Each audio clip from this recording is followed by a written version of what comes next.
I know it's often foolish to predict things in baseball, but I feel pretty confident in my prediction that these two teams are not going to meet again in this year's World Series.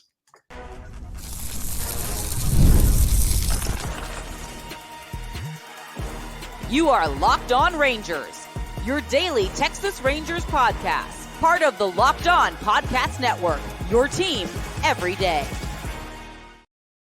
You are locked onto the World Series champion Texas Rangers and also locked on to the National League champion Arizona Diamondbacks. I'm Bryce Patrick, a cripplingly addicted Texas Rangers fan, covering this team for 11 seasons, including all 6 as the founder and host of this show. Joining me today for this crossover edition is Millard Thomas, host of Locked On Diamondbacks. Millard, how you doing today?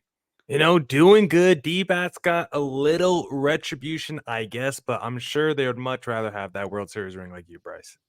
Yeah, the World Series ring is nice to remember last year as being a good team by, because this year has been a little bit of a different story. Before we get into today's show, the whooping that the Diamondbacks laid on the Rangers, this episode is brought to you by PrizePicks. Go to prizepicks.com/LockedOnMLB and use code, all lowercase, LockedOnMLB to win $50 instantly when you play $5. Now we are recording immediately after the absolute butt-kickingest game that I have seen at the hands of the Rangers this season. 14-4 drubbing by the Arizona Diamondbacks. A win for the D-backs, not for the Rangers, unfortunately. And if my math is mathing correctly, I believe the Diamondbacks had 9 extra base hits of the 16 hits they had, which did tie the Rangers' 9 total hits in this one. So you could basically say it was 10 extra base hits. So the Diamondbacks did outpace the Rangers with their extra base hits. The Rangers had regular hits, only 2 extra base hits for the Rangers. A home run by Marcus Semien, his 20th of the season, Adolis Garcia's 25th home run of the season. I knew that the D-backs offense was clicking and was the best in baseball since the All-Star break, but to know that in my head is different. To see it playing out like this, I mean, is this just what the D-backs do right now, or did the Rangers just poop the bed spectacularly? I mean, this kind of has been not the Rangers, the D-backs offense since about July 1st. You can even go back since June 1st. The D-backs have the best record since then. But yeah, over the last couple months, I mean, this D-backs offense is like flipped the switch. They got a little cold over the last 10 days because Marte was out, Gurriel, Walker, they had so many injuries. But as you saw in this Ranger series, Walker's back, Marte's back. We saw Walker with the 2 bombs in game number 1. We saw Marte get it going today as well. The D-backs had a fantastic, I can't speak right now. The D-backs had a fantastic series against this Texas Rangers team. And like you mentioned, I actually think they had even more extra base hits than you just mentioned, Bryce. I think they had 12 extra base hits in the game. I think they were 1 away from their franchise record for a single season game. It was insane. And one of the stars in this game, who has been a star for the D-backs over the last couple months, Eugenio Suarez. I don't know if I need to go through I need Sarah Lang to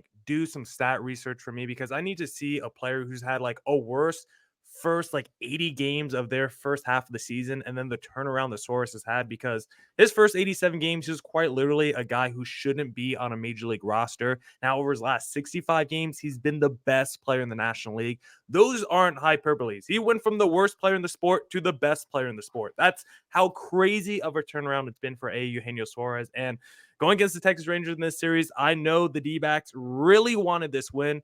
One, because, of course, they're in a very tight wild card race with the New York Mets and the San Diego Padres. But number 2, the Rangers have beaten their butts so much recently. Of course, you got the World Series. And then even earlier this year at Texas, the Rangers had a 2-game sweep against the D-backs. So nice to see the D-backs get a little bit of revenge and get a 2-game sweep against Texas.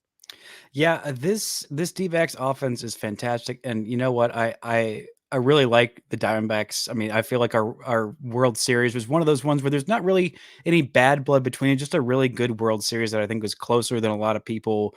Even in retrospect, sometimes I feel like, oh no, the Rangers, they only lost 1 game, but all of those games were very, very close. There wasn't a whole lot of bad blood or whatever. So I have good feelings towards the D-backs. And one thing that I will say is a very big positive for this D-backs offense.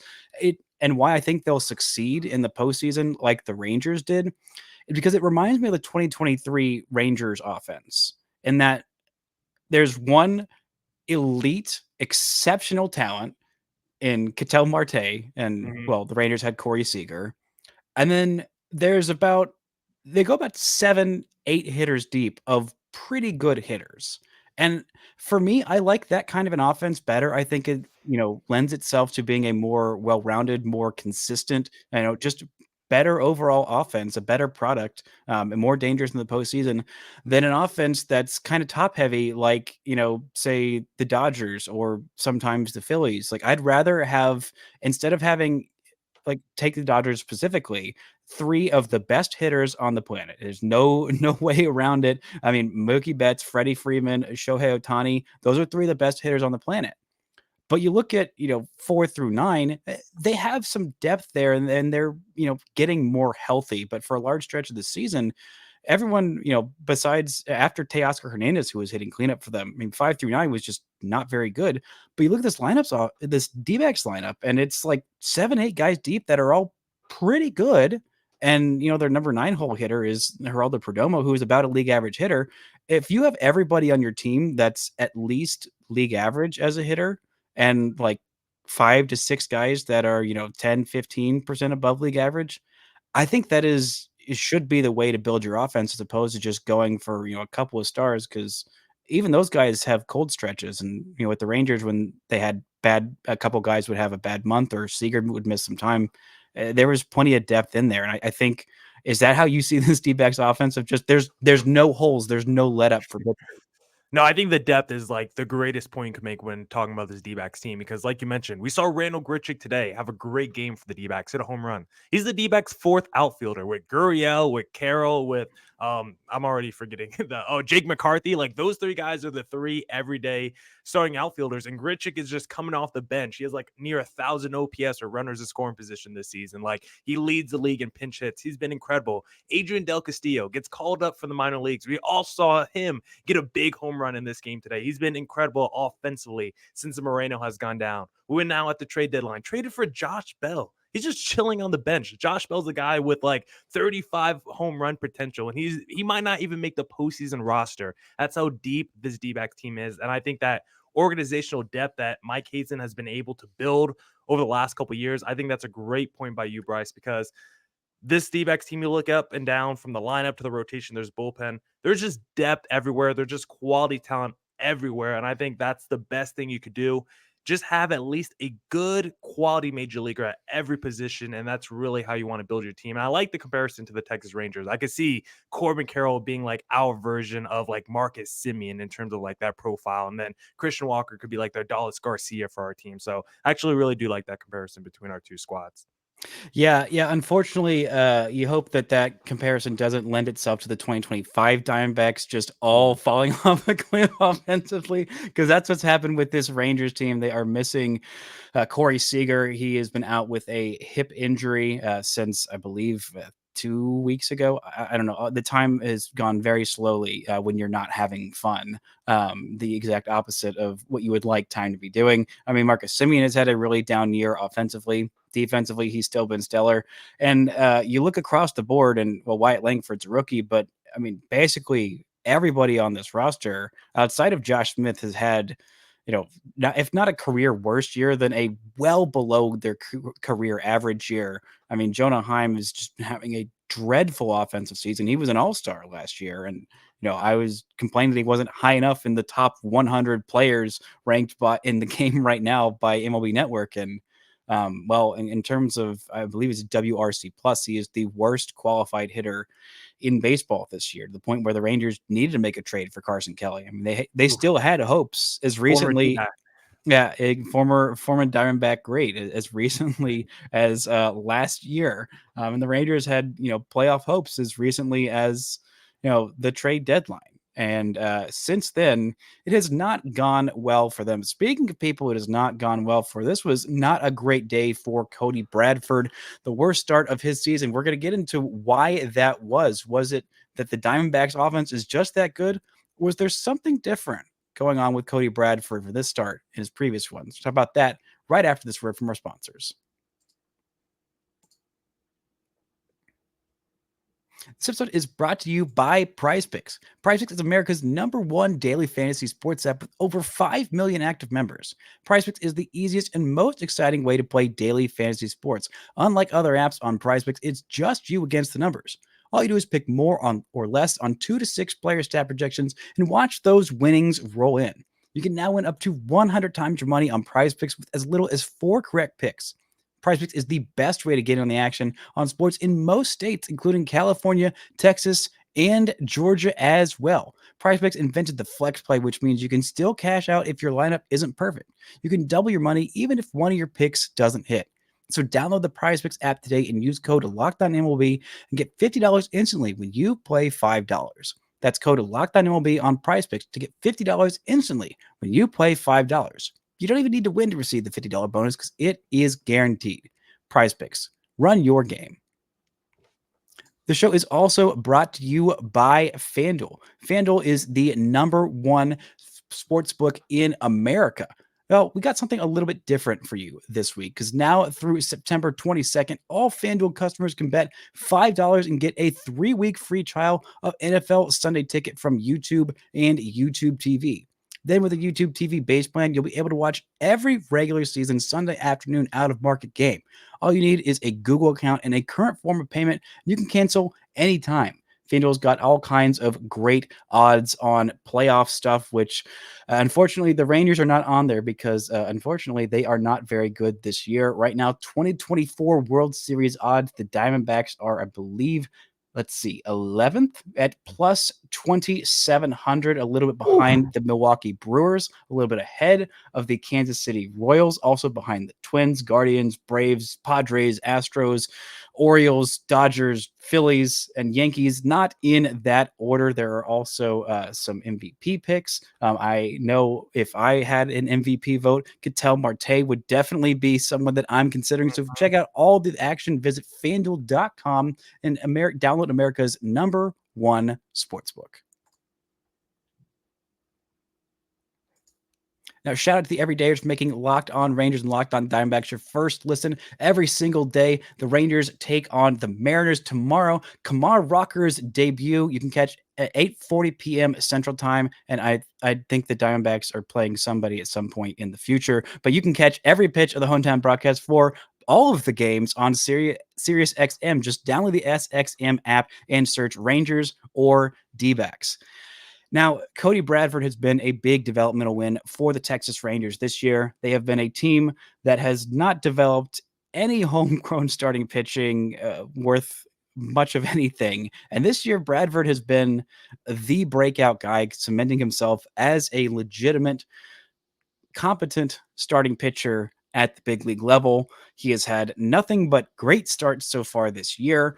And then he comes up against this absolute buzzsaw of the Diamondbacks. And while Cody Bradford, I'm still a believer. I will always be a Cody Bradford truther, believer. 3 2/3 innings for him in this one. No walks, 9 hits, 8 runs, all of them earned, 3 home runs, and just so much hard contact. It's a little frightening. And Bradford's not a guy who throws very hard. His stuff isn't necessarily super elite. So the margin for error with him is much smaller. If he leaves a fastball and misses location by an inch or two, when you're throwing 90, you don't get away with that as much if you're throwing 98. And this D-backs lineup, like we said, is just on fire.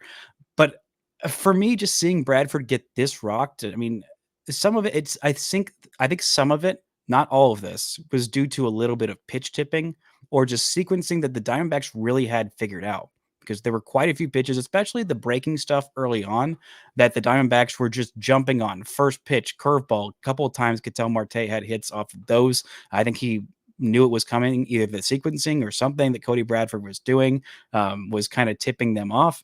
But I don't know. What are your thoughts on that, Millard? Is this just the Diamondbacks are just so good and I'm being a hater? Or is it, was there maybe a little bit of that involved?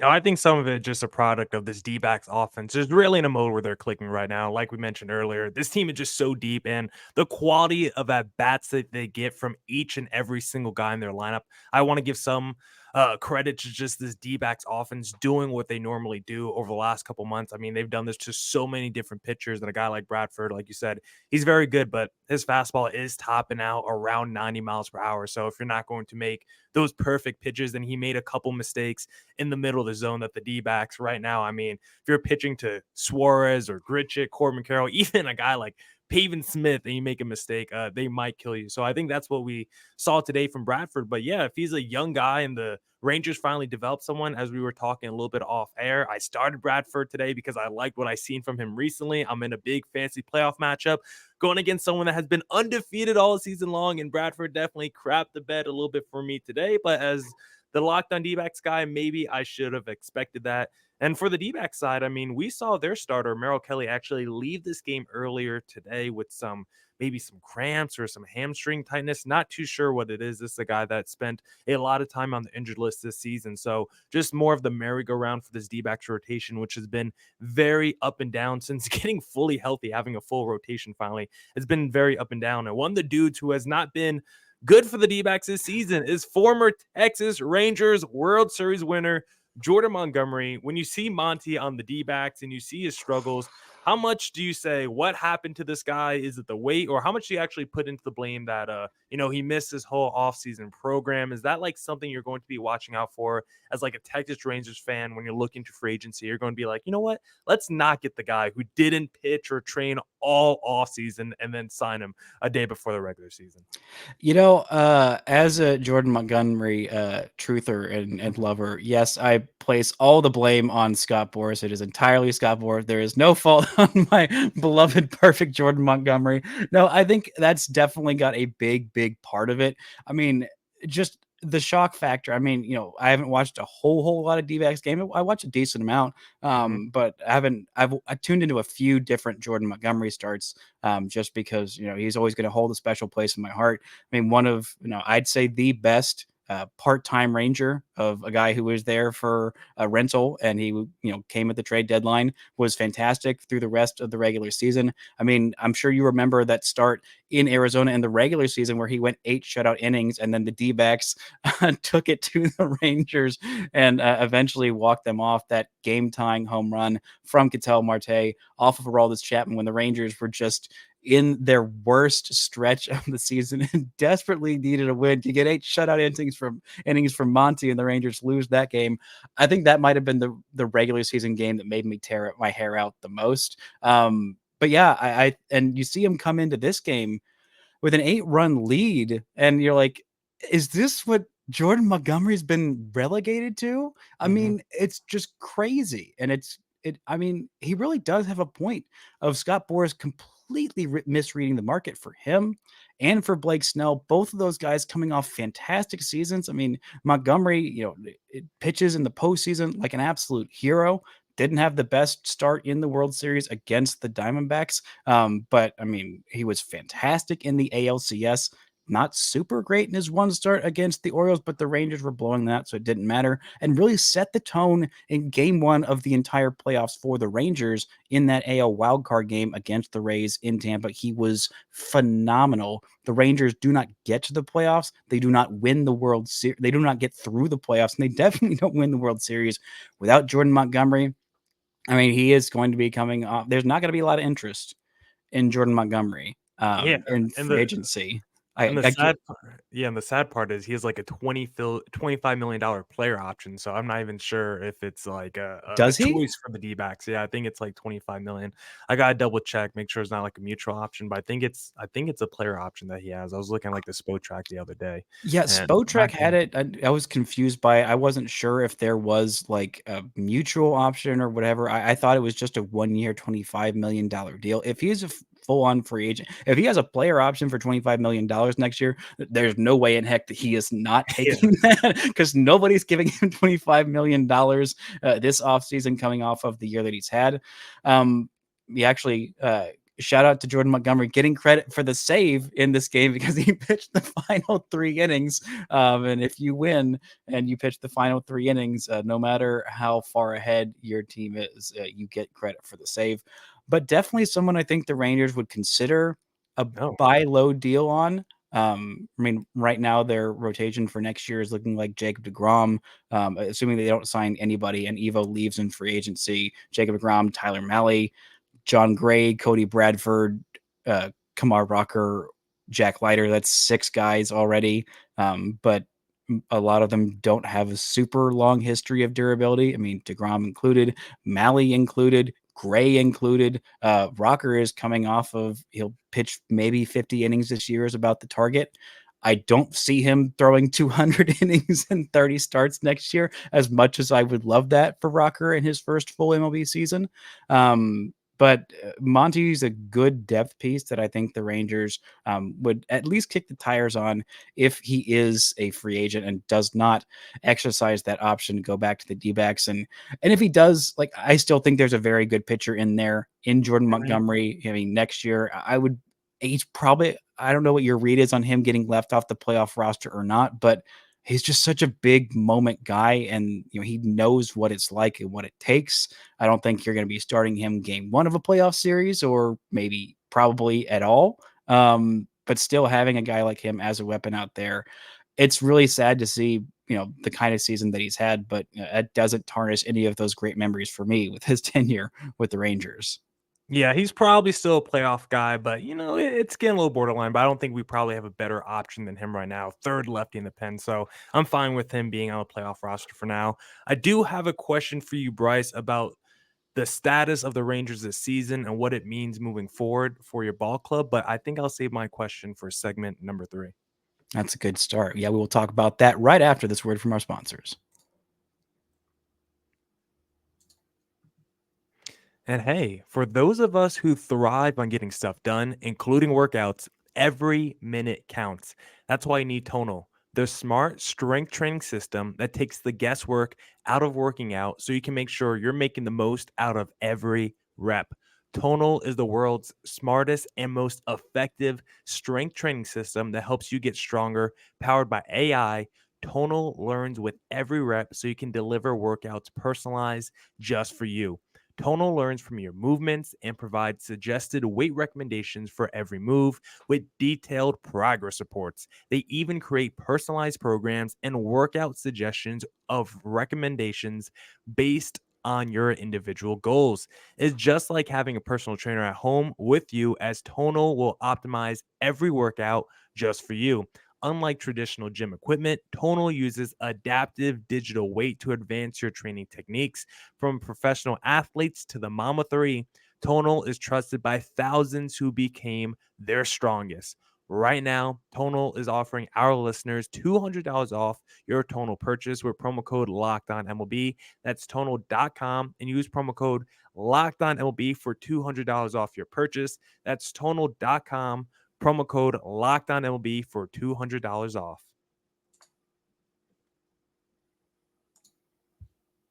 Now, Miller, I believe you had a question for me before we teased into that break. Yes, because we were talking a little bit earlier, and you said, I hope, the D-backs don't get the 2025 Rangers curse of what the offense is going through. But I'll take this Rangers curse if it means I get the World Series in 2024. So I think I already know your answer to this question. But does this season of what you're going through make it all worth it, knowing you sacrificed this season for the World Series ring in 2024? And then part 2 to that question: how long does this shine of a World Series last? Like, how many years of your team being bad and missing the playoffs can you just say, well, we won the World Series in 2024, 2023? Like, how long does the shine of a World Series last? That's the second question. That's a follow-up to my first question, I should say.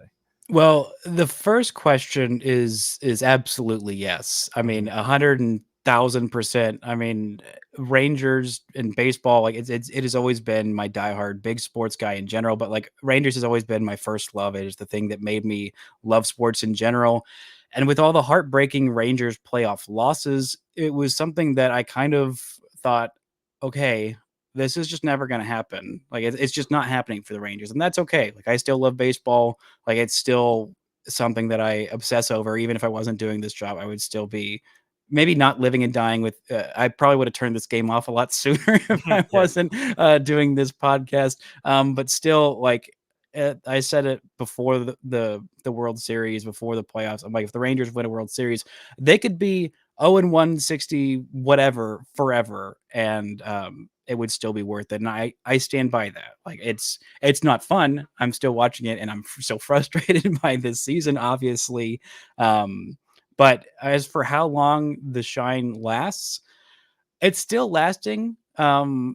It lasted a little bit less long of me, saying I'm never gonna say a bad thing about the Raiders ever again. That was not true. That was deeply untrue, and it didn't take long for that to happen. Given the frustration with the offseason, the not bringing back Jordan Montgomery, turns out Chris Young knew what he was doing, or maybe it would have gone completely differently if the Rangers signed him immediately after at the championship parade. Um, but this season has been very frustrating because it's been like exactly the same roster and just everyone has fallen off a cliff. And I mean, the whole tenor of the season was just hang on until those big arms get back in deGrom, in Scherzer, and even in Malley. And they got 3 starts of Malley, and he wasn't that great. Scherzer was supposed to come back earlier, didn't come back till about when they expected. Then he came back for 8 starts, I believe, and went back on the IL right before saying this isn't going to need an IL stint. Narrator, that was untrue. Um, and then this is about what I was hoping for deGrom to come back. So I'm giving them this whole year just for me emotionally and holding that space of like, okay, like this is what it is. The offense just all fell off a cliff. I don't think they're going to do that again next year, especially when they're not having a month long, postseason run. But I'm curious. I mean, that has been the excuse pretty much all year of, oh, these guys, they hadn't been on long postseason runs or most of them in their career. And the Diamondbacks played just as many games. Actually, I Mhm. think they might have played more games than the Rangers in the postseason. I mean, they played just as long into last year. How has that affected your team? Let me finish up by actually answering your question of how long it's going to last. I give them the year. If they're crap again next year, I'm probably going to start to get mad. And if they're really bad for 3 years in a row with this same core, then I'm gonna be like, you know what? It doesn't matter. I'm mad at everything. But how is this that extended postseason run affected the D-backs? They played pretty long as well.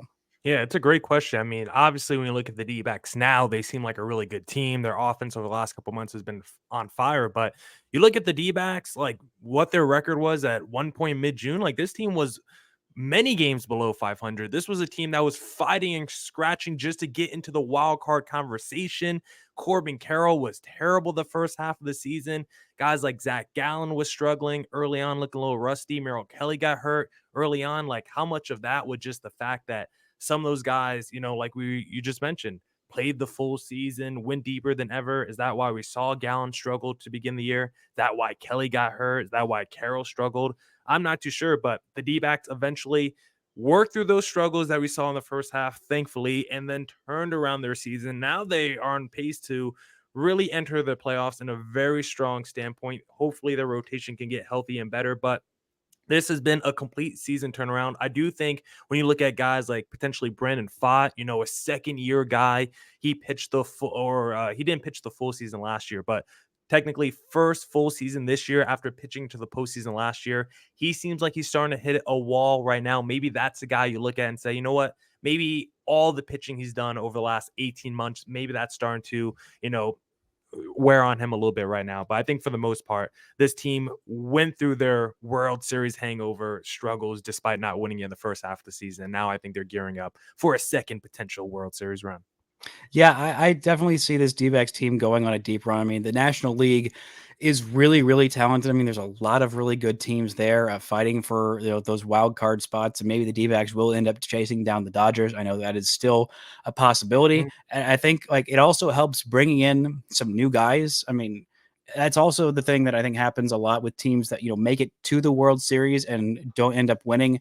They're a lot more aggressive in their offseason of like, we are right there. The window is open. We need to go batter this thing down. That's why you go in and you get a Jordan Montgomery, why you go out and sign an Eduardo Rodriguez, why you trade for an Eugenio Suarez. I mean, those are all been, well, two of those three have not been great acquisitions. I liked them at the time. Suarez, like you said, has been really, really coming on. It was looking like all three of those moves were going to be absolute disasters. Turns out it Mhm. just needed some time for Eugenio Suarez to get going and get acclimated. I mean, his OPS has jumped up at least 14 points in this one game. It's over 800 now. And I'm looking at the baseball reference Oh, page. really? It's Okay, at 786 because it hasn't updated with today's, let's three home go. runs that he hit. That's But I really insane. liked the Diamondbacks off season, and I was optimistic about them, repeating. I mean, last year, the same thing was said about both of our teams all throughout the postseason of, oh, this is a cute story. Look at these teams, just sneaking in there on the last day or whatever, blah, blah, blah, Mhm. blah, blah. Oh, I don't know how really good they are. And people really underestimated how good both of those teams were. I mean, the Rangers had a stretch for the first 80 something games really until that, mid August, just absolute free fall, where they were one of, if not the best teams Mhm. in baseball. The Diamondbacks had a stretch of 80 or 90 games where they were the best team in baseball last year. And, it wasn't the cleanest route into the playoffs and their overall record and, run differential didn't look great, but they had stretches where they were absolutely dominant. And, you know, do you think people have been taking these two teams, I guess more so your team, more seriously this year? Because the Rangers have been underestimated this year, and unfortunately, that was the correct estimation. I'm definitely biased, but I still feel like the D-backs are being disrespected and a little overlooked. I mean, you mentioned the FanDuel odds just a second ago. The D-backs were 11th in World Series odds behind teams like the Milwaukee Brewers, who the D-backs swept last year in the postseason. The Brewers have gotten worse, the D-backs have gotten better, and we still think Milwaukee has a higher World Series chance than the D-backs. No way. I think there's still way too many teams when looking at World Series odds that we think, wait, that team actually has a higher ceiling and more championship equity than the team that just won the National League? I don't think so. So I still think they're a little overlooked. I'm not saying the D backs are the best team in baseball, but I do think they're the scariest team in the National League entering the postseason. And I want to know if you agree with that statement, Bryce. Honestly, right now, yeah. I mean, I think you might be discounting the Brewers a little bit. They have the best record in baseball, and I think the best run differential in the National League. I do think they did get better with this year with their young superstar, but I do still think that the D-backs are better. I think if I was betting on a team to win the National League this year, I am probably leaning towards the D-backs because if this offense is anywhere near what they were doing today, anywhere near it, I mean, as much as I love Cody Bradford, and as much as some people might be poo-pooing this as, oh, they he beat up on Cody Bradford and Chase Anderson and Owen White, the way these bats are swinging right now, they could do that to just about anybody, which makes me very glad that Kumar Rocker is making his MLB debut against the Seattle Mariners offense and also in Seattle and not against this team, and deGrom making his season debut in Seattle and not against this team, because my goodness, these D-backs are hungry. They are scary. They are coming for that title. And by golly, I think they might just get it this year. Millard, thank you for helping me talk about this absolute disaster of a series. Best wishes to you and the Diamondbacks moving forward. It's going to be a fun postseason run that unfortunately my team will be watching from their couches. Thank you all so much for listening and subscribing. And until next time, don't forget to enjoy World Series champion Texas Rangers, and maybe next year in October, World Series champion Hey. Arizona Diamondbacks baseball.